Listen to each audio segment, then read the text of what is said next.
No mai, haere mai and a warm welcome to the August edition of Connecting to Collections Online. Ko Joan McCracken. I'm with the Alexander Turnbull Library's Outreach Services team, and I am delighted you've joined us today to learn more about the National Library services to publishers and authors, with my colleagues Michelle Print and Rhonda Grantham, and we're delighted that Stephen Clothier from Wellington City Libraries will join us towards the end of the presentation. Before the presentation starts, I have a little housekeeping. As you'll have seen when you joined the webinar, it is being recorded. And as this is a webinar, your videos and microphones are turned off. However, if you have any general questions or comments, then please add them to chat. If you have any questions for the speakers, then please add those to Q&A. You'll find both buttons at the bottom of your Zoom screen. We will be monitoring chat and Q&A. At the end of the presentation, I will pass on any questions we received to Rhonda, Michelle and Stephen. I'll also be adding some links to chat during the presentation. If you want to save those links, click on the ellipsis, the 3 dots beside the chat button, and select Save Chat. As always, to open our talk today, we have as our whakatauki a verse from the National Library's Waiata, Kokiri, Kokiri, Kokiri, by our very special Waikato Tainui colleague, Bella Tarowhiti. Haere mai te iwi kia piri tā ua kia kite atu ai, nā kupu whakiiri e. And now it's my great pleasure to introduce my colleagues Rhonda Grantham, the National Library's Legal Deposit Specialist, and Michelle, the co-coordinator of the New Zealand ISBN Agency, and a welcome to Stephen Clothier from Wellington City Libraries. Michelle will open today's presentation. Welcome, Michelle.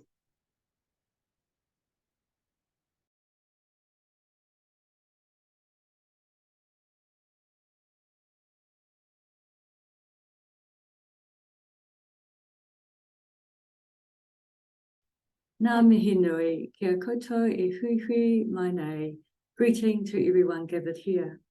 Welcome to Time to Publish, National Library Services for Publishers and Authors.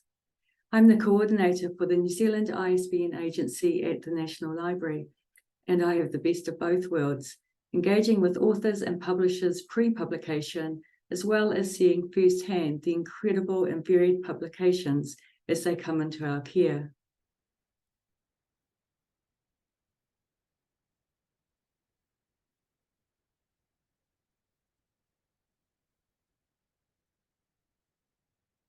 The National Library provides several services to publishers and authors. We also make sure that New Zealand publications are collected and preserved as part of our shared cultural heritage. So this session will cover our services, international standard numbers, cataloguing and publication, public lending right for New Zealand authors. It will also explain the requirement to provide copies of publications under legal deposit legislation. We also have the great pleasure to include in our session Stephen Clothier, Children's and Youth Services Coordinator from the Wellington City Libraries. Stephen will be speaking about his experience publishing Te Hono, a journal of poetry by children and teens. By the end of the session, we hope you will know why you might use a service at the National Library or arrange to deposit a publication with us. We also hope you will know when to do things, how to do them, and what should happen next.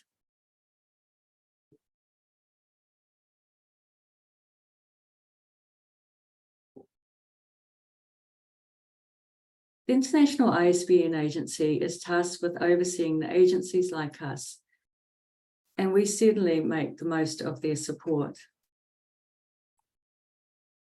Aotearoa located publishers can request a unique international identification number for their publication.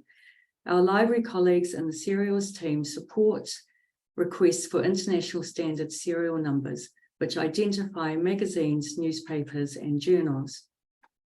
Today, I'm showing you around the New Zealand ISBN Agency, where we provide international standard book numbers for printed books, ebooks, and audiobooks.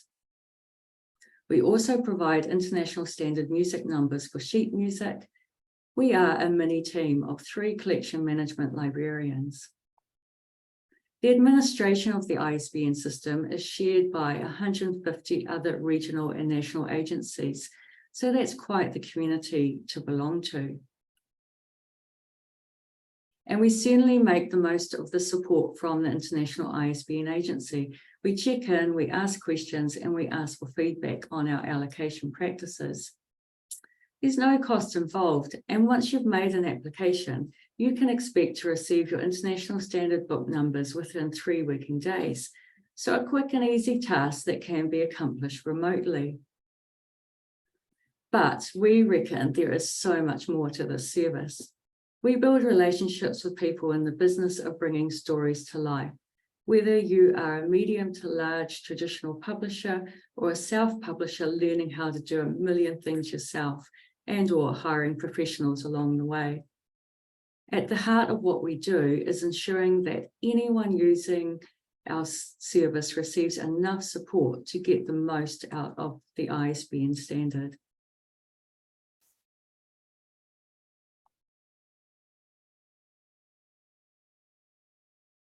So hopefully by the end of this quick tour, we'll be on the same page, definitely not drinking from the same cup, but I do salute those vessels in all shapes and form, having got you to the home stretch and with the finish line in sight.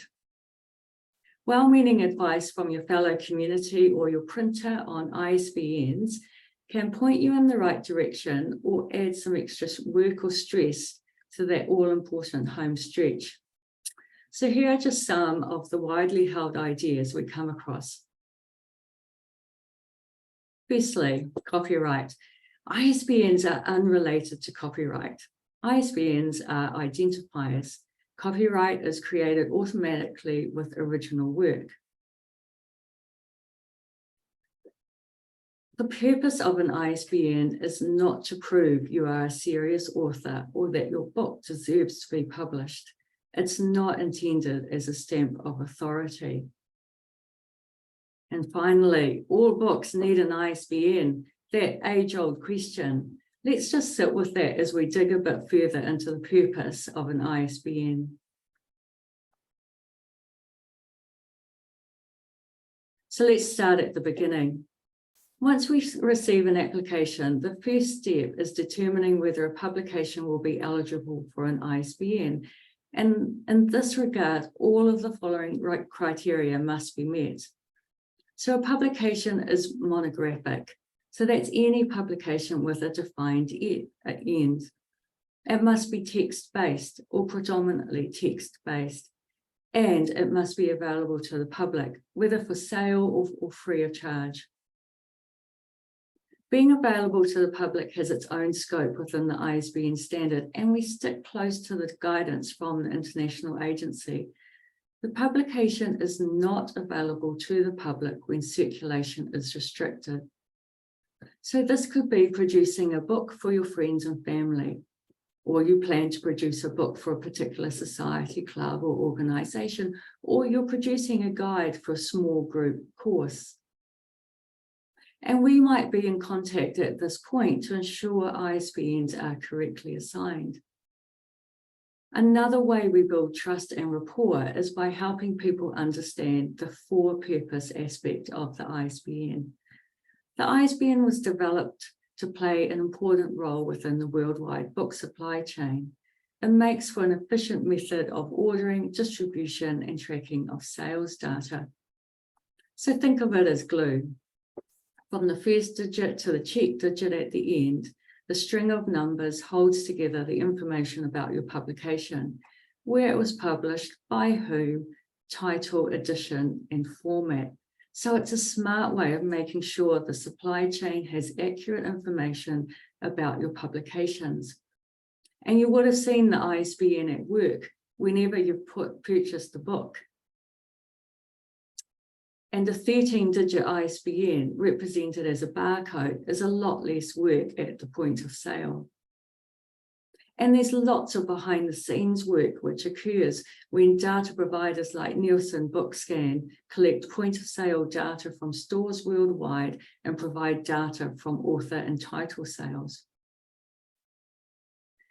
And a shout out to Auckland Council Libraries, which have a fantastic online guide of the processes to follow if you would like them to consider purchasing your book. Public libraries use library supplies websites to select the material they wish to purchase. And one of the key library supplies in New Zealand is Wheeler's Books. So once your book is registered through a library supplier, you can ask a library to consider purchasing your book. So bookstores in all shape and form and libraries are definitely places, and ISBN is going to knuckle down and get work done. And there are situations where an intended publication may meet all the criteria, but an ISBN is not going to be beneficial because the distribution method is not part of the supply chain. So if you're not trying to place your book in bookstores or libraries, you can produce your book without an ISBN because it won't really help you in the way that it is intended to. And so some of the examples might be if you are producing a print run and they're going to be available through a school or community market or on Trade Me. So back to that age-old question, do all books need an ISBN? Well, no. And not every book will meet the criteria for an ISBN, and some books which do meet the criteria can be produced without one.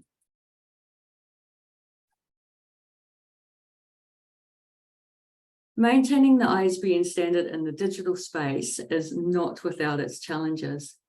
The standard for an ISBN is that it identifies a publication, not a supplier or retailer. But we hear from self-publishers that in practice, distribution across online platforms can be a bit of a minefield.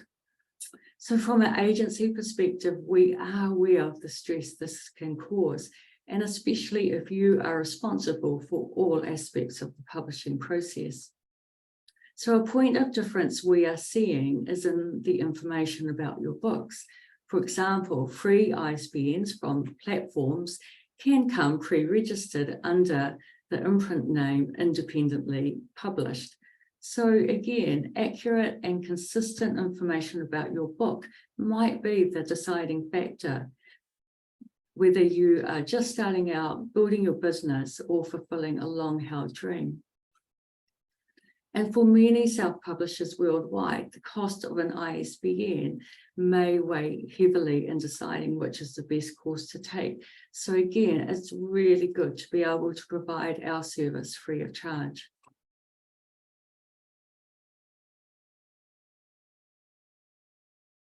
So how can we help? Well, we're a phone call or email away, and we love to answer your queries. What's the difference between a reprint and a new edition? How are ISBNs assigned to books in a series? We'll do our best to answer in a timely way. And if we're not quite sure, if we want to just get a second opinion, we will ask our colleagues at the International ISBN Agency. So when should you apply? Well, we take a broad approach here. I guess when the finish line is in sight. And this will have other factors influencing it as we acknowledge the various disruptions to the book supply chain and the importance of pre-sales marketing. We do ask you to use our online form because using the form ensures we get all the information required to allocate your ISBN, and it gets the data into the ISBN system in the most efficient way for everyone. We can assign single ISBNs and blocks of ISBN. If you're going to publish only one book in one format, the single ISBN will be enough. But if you plan to publish more than one book, or to publish a revised edition of the original, or if you're going to publish your book in different formats, such as paperback, ebook, you will need a different ISBN for each version and format. So a block of ISBNs is going to be more suitable for your output. And ISBNs do not expire, so there's no time limit imposed. It's been really great to show a bit of what we do. And if you would like everything about your book everywhere all at once, then you should definitely give us a call. So I'll hand over to Rhonda.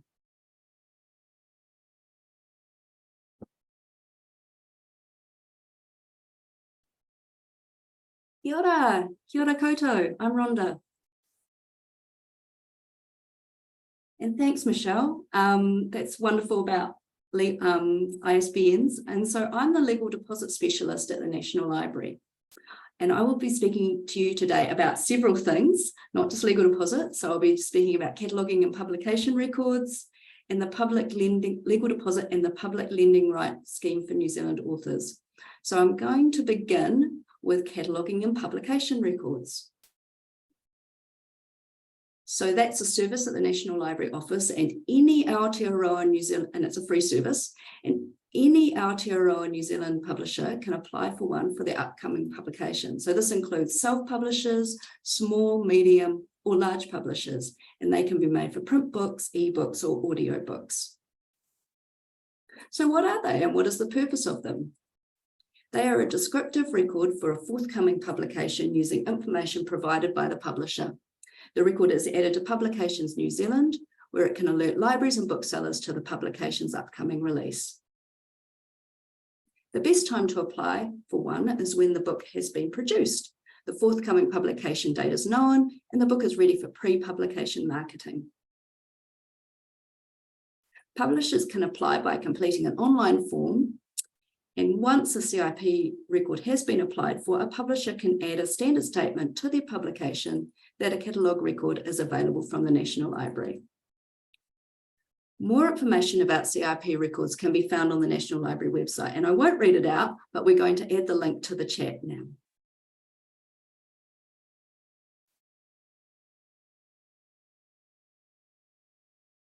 Right, the next bit's my baby, legal deposit. So I'm the legal deposit specialist, and I'm still wondering what it is. It's a legislative requirement that publishers provide copies of their publications to the National Library. Funnily enough, the term legal deposit is not used in our legislation. Instead, publishers are instructed to arrange the provision of copies of public documents to the National Library. The purpose of legal deposit is to help preserve our shared cultural heritage. So it is available for the benefit of the community now and into the future. Usually it is the publisher, the person or organization who is arranging for the publication to be produced, who should deposit the publication, not the author or the printer. And at this point, I want to acknowledge the support of publishers for legal deposit, who deposit items at their own cost. This includes the cost of the item itself, their time arranging deposits, and the cost of getting it to the library.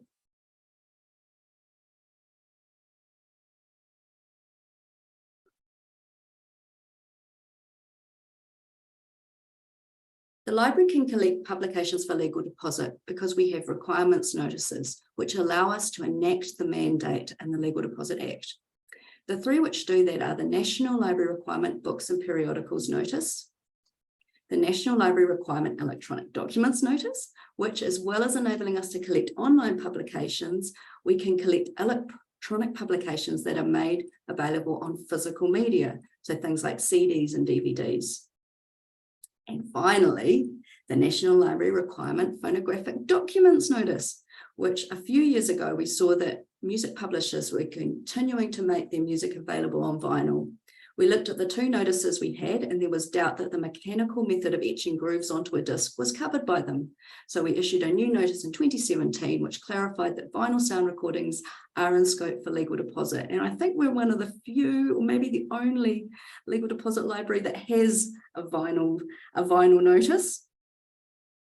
And I think it's worth pointing out that we are working under legislation, which sometimes may not allow us to apply discretion when requests are made. An example I see quite often is when a publisher wants to send us a digital file instead of the published print version. We still require, however, the hard copy because that is the version being made available to the community. So it's about that idea of that shared cultural heritage. So the item that was out in the world was a physical thing. And so that's the thing that we're interested in preserving.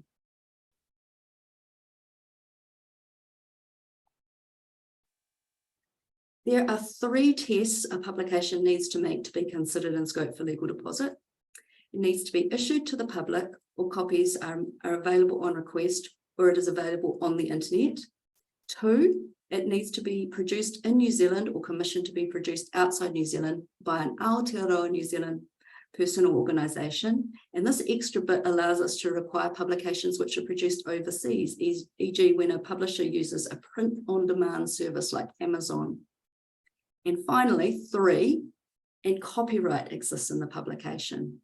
Now, circling back to Michelle's great overview of ISBNs, to be in scope for legal deposit, a book does not need to have an ISBN. So we receive all manner of publications. So they include, but are not limited to, video and audio, including recorded music, books, maps, magazines, newspapers, sheet music, websites. And the broad way our legislation is drafted means that new forms of online publications, e.g. social media or publishing methods like Substack newsletters, are usually in scope for legal deposit.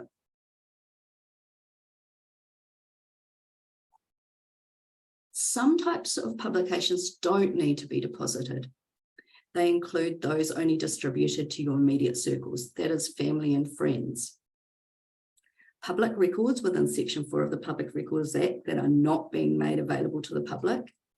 Reprinted or reissued publications identical to material already supplied for legal deposit. In-house materials such as training manuals, teaching or course notes and minutes of meetings. Catalogue and trade advertising like my little friend Hedgehog and Tortoise. And usually we don't accept stationery products like diaries, journals, calendars, things like that. But exceptions can be made if they have significant amount of original text. If you're not sure whether you need to deposit something, we welcome that you get in touch, and we'll add the legal deposit web link, email and telephone number to the chat now.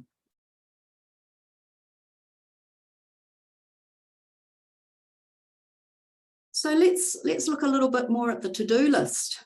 What do you need to do? So it's published. Time to deposit. Publishers are expected to supply physical publications within 20 days of publication, or for digital 20 days after we have asked. If they miss the deadline, we still expect copies, and we have processes in place to follow up with them, which does sound a little bit ominous, but we are actually very friendly. Our legislation allows us to collect both physical and digital versions of a publication, but the requirements for physical and digital publications differ. Publishers need to deposit hard copies, but for digital publications, publishers only need to provide assistance if we ask. For physical publications, we need publishers to deposit 2 copies for a print run, 100 copies or over. When they do a smaller print run of 1 to 99, or it's print on demand, they only need to deposit 1 copy. Publications can be posted, couriered, or dropped into the National Library building in Wellington. Publishers can get digital works to us in a variety of ways. They can upload a copy to our Dropbox, attach it to an email, provide us with a link to their cloud storage, or if the publication is a membership benefit or behind a paywall, can provide us with log-on details. To help us keep track of new publications arriving with us, we ask that publishers complete a legal deposit form for a new publication. When they are depositing in multiple formats, e.g. print and digital, one form can serve both.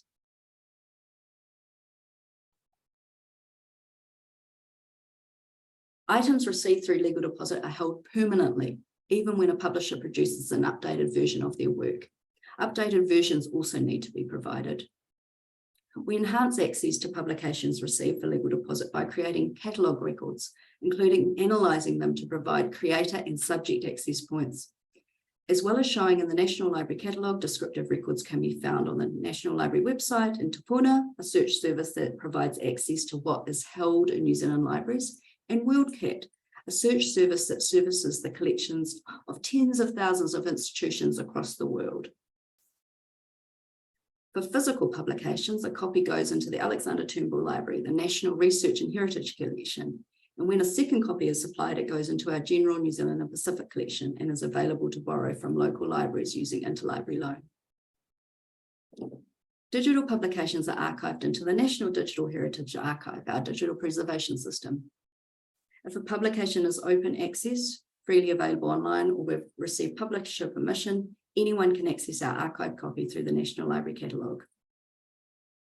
When there are restrictions on members of the public accessing and using a digital publication, for example, because it's for sale, people need to come to the National Library's Wellington building to access it. They can only access the publication on the screen, so can't download, print, email, or share it in any way. We take care to ensure that we assign the correct access to publications that publishers wish to earn money from or restrict access to.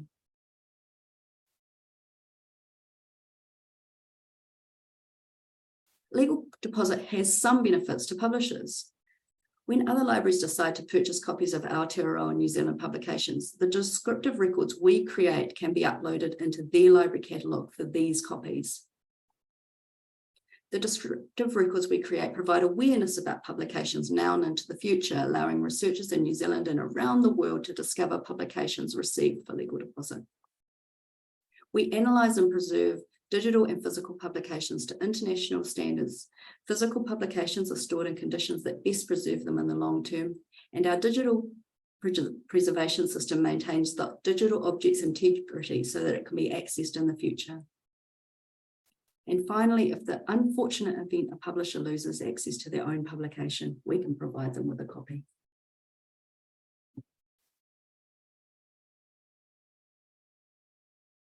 Now we have the great pleasure to introduce Stephen Clothier, Children and Youth Services Coordinator from Wellington City Libraries.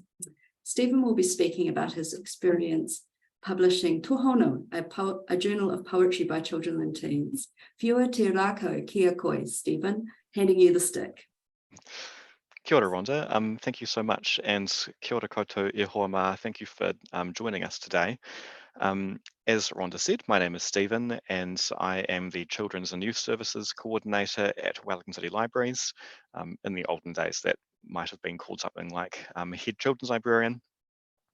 And I'm here today to talk about a publication that we produce annually called Tūhono, which is a journal of poetry written by Wellington children and teens. And you can see one of the covers, the most recent one, on the screen in front of you. I also have a couple next to me here. So this is last year's volume.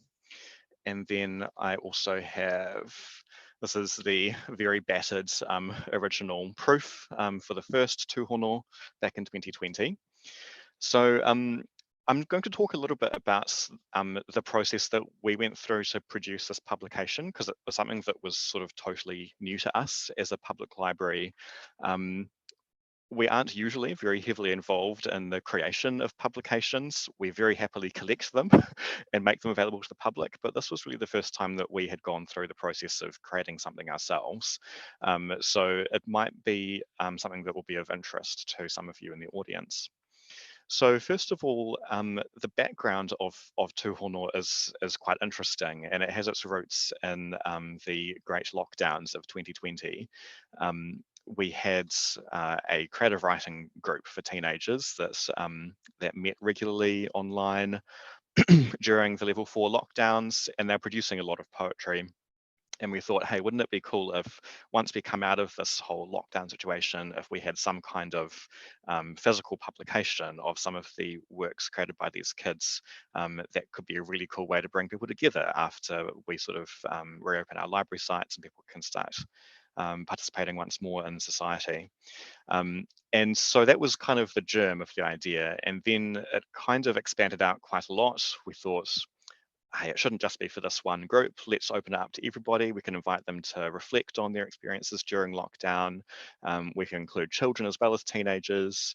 And so we sort of brainstormed a few different ideas, and we came up with this system for running a submissions process for children and teens to send us their poetry.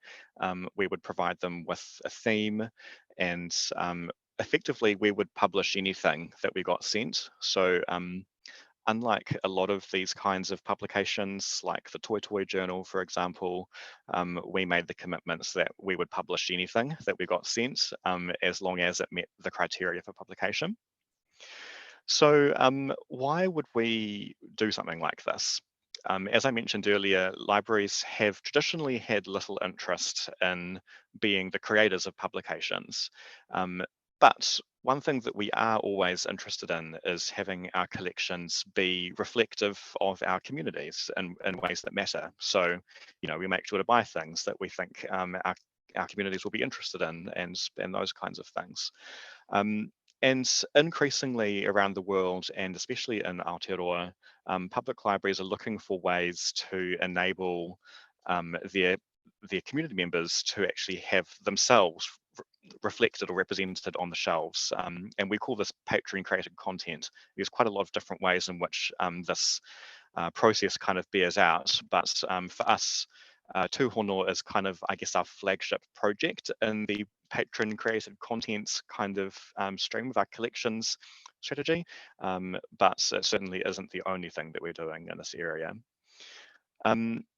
Before I go on, I will just briefly mention that Tūhono is obviously, it's not just me doing it. There are a couple of different people within the library who work on it with me. This is possibly something that is analogous to many of you who might be self-publishing. You will be writing all the content yourself, but you might have somebody help you design the cover of the book, or you might have somebody assist you with some of the national library related processes that Rhonda and Michelle have just talked about. So on our team, there's me, there's my colleague Stephanie Polopoulos.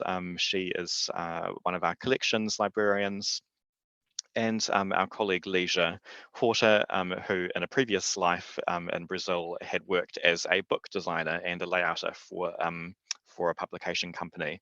So as you can imagine, her expertise was really valuable to us. So the process for creating Tūhono was kind of straightforward. It sort of unspooled from that original idea. We needed to have a system for children and teenagers to provide us with their work. So we devised a pretty simple online form, just using a tool called Alchema. We could just as easily have used Google Forms or Microsoft Forms or anything like that. And the form allowed the submitter to attach documents. We provided some guidelines around what the theme of the poetry should be, and also the kind of formats that they should provide the poem in, 12-point font, should fit on a single A4 page, that kind of thing. And we also used the submission form to manage the whole permissions process, because we were aware that we were going to be collecting a whole bunch of poems by a whole bunch of people, and we needed to be able to keep track of who they were and how they wanted to be identified within the publication itself. Often with children, there's kind of this tension between wanting to have their work be recognizable and searchable by their name, and also people wanting their identities to remain private. So we gave children the option. They could choose to either have their full name displayed alongside their poem, or if they wanted to choose a pseudonym, they could do that in the form as well. Or if they wanted to only be known by their first name or their surname, then those were options that were available as well. And quite a lot of the teens especially chose to make use of the pseudonym option. We also needed to make sure that they understood what they were actually submitting and what it would be used for. So the form also outlines, obviously, that we will publish in prints and also in ebook formats any poem that gets sent through, and it will be published as is. So we won't necessarily do any copy editing, except in some fringe scenarios. And it also outlines that effectively the poets, when they're submitting their work, is kind of giving their creative outputs to the library to kind of to be the steward of, so that we can then use it in sort of any way that we need to create the publication.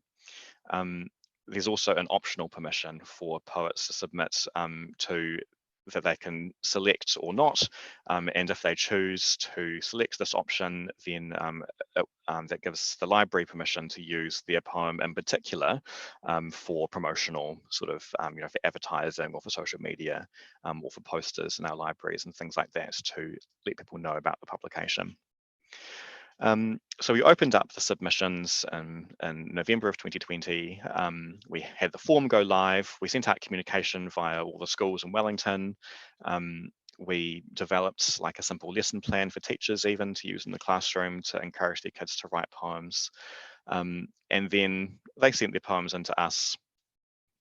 We formatted them, we did very minimal editing, and we did all the layouting. So we organized them into the volumes, the full color publications, and then from that point on, it was a fairly straightforward path to printing and publication. I've been asked to talk a little bit about some of the surprising or difficult or even surprisingly easy parts of the publication process for us. And I think to start with something quite surprising, we really weren't anticipating that it would be as popular as it was, but especially in the wake of COVID and those lockdowns, people, especially kids, were quite desperate for a creative outlet.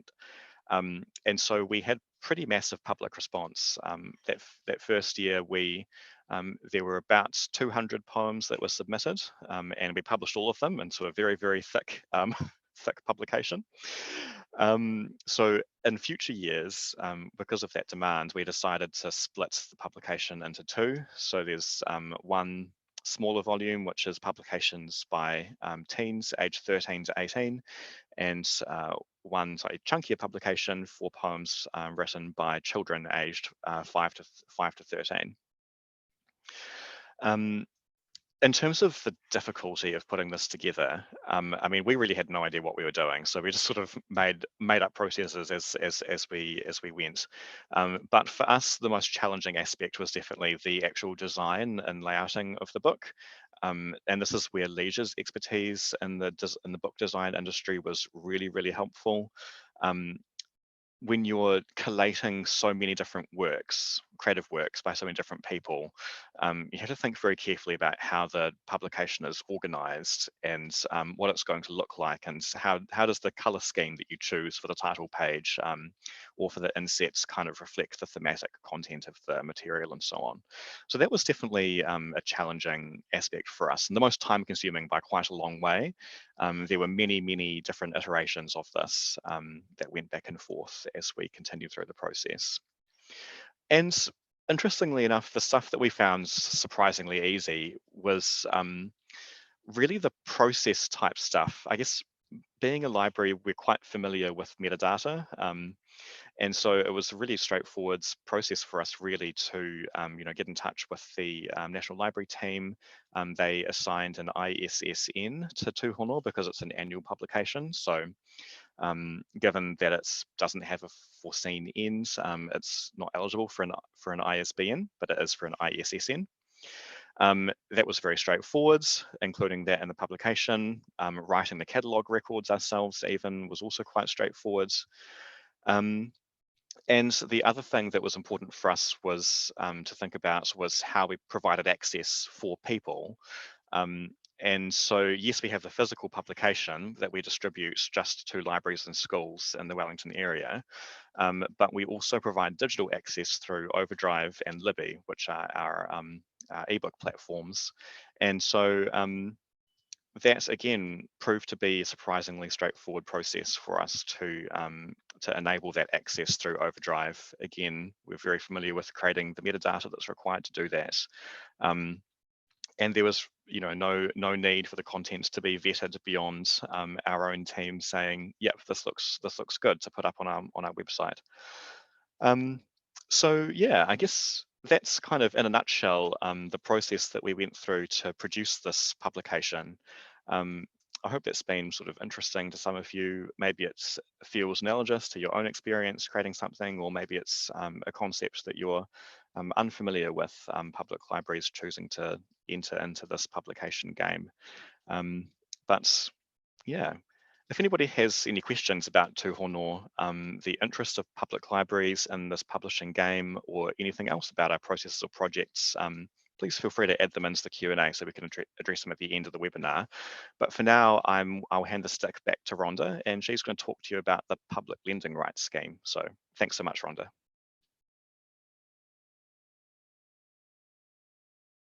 Thanks, Stephen.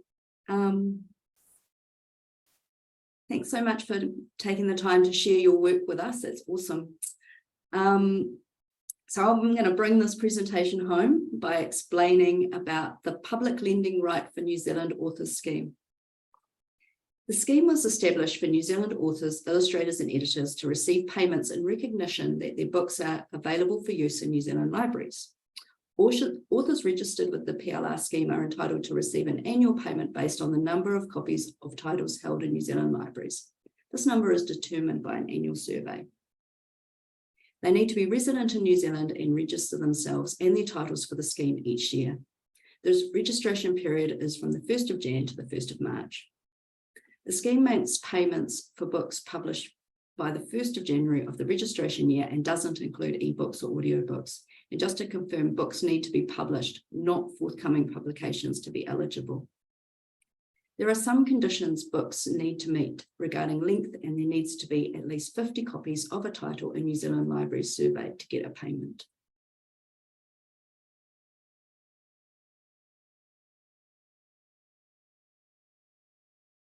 We count titles by surveying a sample of New Zealand libraries, and the nature of the survey alternates each year between counting all titles and only counting new titles. The survey is undertaken between March and October of each year, and we survey the National Library, all the large public libraries, the university libraries, library consortia like SMART, and a rotating selection of the rest of New Zealand libraries. All the print copies of a title surveyed by the library being surveyed are counted. The Public Lending Right Fund is $2.4 million annually and is divided among registered authors based on how many copies of their works are held by libraries. These eligible for a payment will receive it by this December 31st. A couple of things worth noting about the PLR scheme is that, like legal deposit, the library is under legislation, which may not allow us to apply discretion in particular cases. Also, the cost of administering the scheme is borne by the National Library. It does not come from the fund.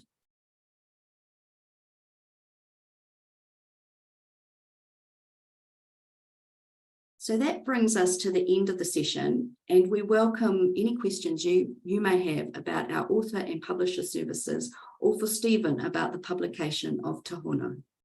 Thanks for your time.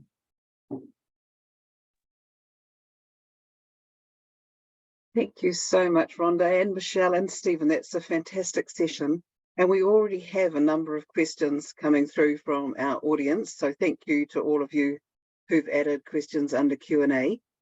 Let me just start at the top of those and we'll work through. And if you would, the right person can answer, that would be very helpful to us. The first question is from Sue. Is there a way we can see what books we have submitted to the library? I'm not sure if I've sent all my books. Thanks, Sue. That's a great question. I'll handle that one, but sometimes we might have to just switch the device for some more ISBN type ones, which I'll hand gracefully to my colleague Michelle. So as we describe fully all the books received for legal deposit, and they should be discoverable in the National Library catalogue, or else you can just go to the National Library website and then that search bar across the top, you can limit your search to just being national in the National Library catalogue, and you should be able to just search for any book you're interested in finding out about to see if you've deposited it or not. So, search by your name or the book's title, or, any kind of keywords should be able to surface the book to see if you've deposited. If you're not sure, again, if you've searched and you still can't see something that you're expecting to see, I'd suggest just emailing us at legaldeposit@dia.govt.nz to see whether we've got it or when, yeah. Thank you, Rhonda. That email address is in the chat already, so people can look there. Now, the next couple of questions from Heather. She says she's actually answered in her own way, but I thought I'd ask them anyway because they're very relevant to a wider group, not just the person who was asking. So from Heather, is it only books with an ISBN that must be deposited legally? For example, a family history that does not have an ISBN, does that need to be deposited? Yeah, so that's it's actually a really good question, Heather, because it kind of depends. So the first thing, book doesn't need an ISBN to be in scope for legal deposit. So if a book meets some other conditions, it most definitely needs to be supplied for legal deposit. However, for something like a family history, it will really depend on how you are going to plan to distribute that work. So if you're just limiting it to your immediate circle, then it's probably not in scope for legal deposit. If you're wanting to broaden the distribution to your local region, you want to hand out copies to some libraries, more broadly, then it will be in scope for legal deposit. So it's just really around your plans in terms of how you want that work to be distributed. And just also to bear in mind that legal deposit isn't the only way that we can accept material at the National Library. So there is avenues where you can offer works to the library that may not be in scope for legal deposit. So yeah, again, it's a question for us. So just email legal deposit if you're ever wondering whether something should be deposited. And here's another question. I write a bi-monthly newsletter for a historical society. It is sent either digitally or in hard copy to members of the society. Should I be depositing those? It does sound like you should be depositing those.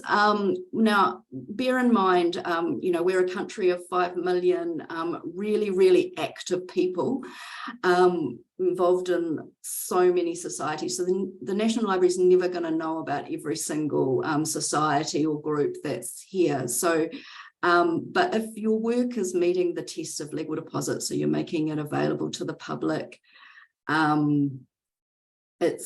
you're a New Zealand person or organisation, then it will be in scope. But again, just contact us and we'll check. And we sort of, when publishers are doing two versions, like a digital and a physical, we're sort of looking at really what is the main way you're distributing it. So you might not need to deposit in both formats. You could do it digital, or if your main way of distributing to your members is still hard copies, then a hard copy. So again, it's worth getting in touch to check.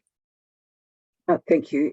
Heather's actually put an address that she's been sending things to in the chat here. So I'm just going to read it out just to make sure that it is still the relevant one. So it's being sent to Jessica Lilly, Collection Management Librarian, Legal Deposit and Acquisitions, National Library of New Zealand, Te Puna, Aotearoa or Aotearoa. Yeah, we tend to ask people to send things to our shared mailbox. So again, probably that person used to work here and no longer does. So I would suggest, again, contacting Legal Deposit just to check that that's the correct address, because yeah, we use shared mailboxes so that if people leave, we can, that isn't lost as well. Yeah. So that, would you suggest that they use the Legal Deposit at DIA address? It is in chat, though I think it might have got a little muddled. So just to repeat, it is Legal Deposit, that's as printed as one word with no separation, at DIA, which is Department of Internal Affairs, .govt.nz. So Legal Deposit at dia.govt.nz will get you a good response. Yeah. Another question now. Many countries pay for the legal deposit copies as they can mount to quite a cost, especially of smaller print runs. Have you considered this? I'm not sure what countries you are speaking of, because I've read quite broadly on legal deposit legislation, and for all the countries that I've surveyed, I haven't seen that. But we haven't been entertaining that idea at all. No. A question here, does PLR cover copies in school libraries? And I might, I've got our lovely colleague, Kevin, and I'm jumping. Kia ora, everyone. Kevin Moffat. Hi, Kevin. We're seeing your roof at the moment, or something that is not just the lovely you. Can you do something with that? Can you hear me? That's the main thing, Joe. We can absolutely hear you. Well, now. let's just go with that. I'm going to be a brief appearance. I'm Kevin Moffat. I'm the manager of the Public Learning Right for New Zealand Authors scheme? So the answer to your question, Heather, is that no, school libraries are specifically excluded from the Public Learning Right for New Zealand scheme by Regulation 5, which also excludes special libraries and private libraries.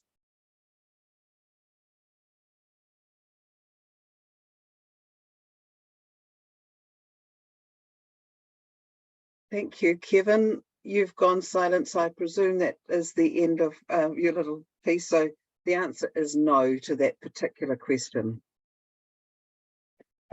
Thank you. I'd like to go back to a question I had from earlier on in this session with Michelle, and asking about publication. You were talking, sorry, let me get my head back together here. Oh, sorry, I will, sorry, Michelle, going around in circles here, but I've just seen that there's a note from Amy Joseph, and please note that the legal deposit page on the website will list current physical addresses and email addresses for deposit, so you may not need to email legaldeposit@dia.govt.nz to find this information. So we'll put in a link to that page again, just so everyone's got it. Michelle, can you just go back to when you were speaking and talk a little bit more about what you were discussing at that time around donations? I think, was that Rhonda? That was Rhonda, actually. Okay. Yeah. Do you want to jump in, Rhonda? I think that was more. Sorry, I was probably thinking about having my own cup of coffee then, because I wasn't in the hot seat. I mean, I'll just hand over to Rhonda. Sorry about it. Yeah, so there is a donations process for material that people wish to offer to the National Library, and there's a offer of a donation, which we will get to add to the chat as well. So yeah, we're always interested to hear about works about Aotearoa New Zealand, about the Pacific, that may not be in the collections. And sometimes things aren't in scope for legal deposits. So yeah, we can definitely entertain a donation process for those as well. Thank Does you. And that answer your that might question? apply to publications that are actually done overseas that are New Zealand related, but not published in New Zealand. Yeah. Is that correct? Yeah, that's correct. Yeah, lovely. Yeah. And I saw that you had a note that publications that are published elsewhere but are actually New Zealand publications. So it's not the printing process we're talking about, really. It's where the authors are domiciled. Can you just clarify that?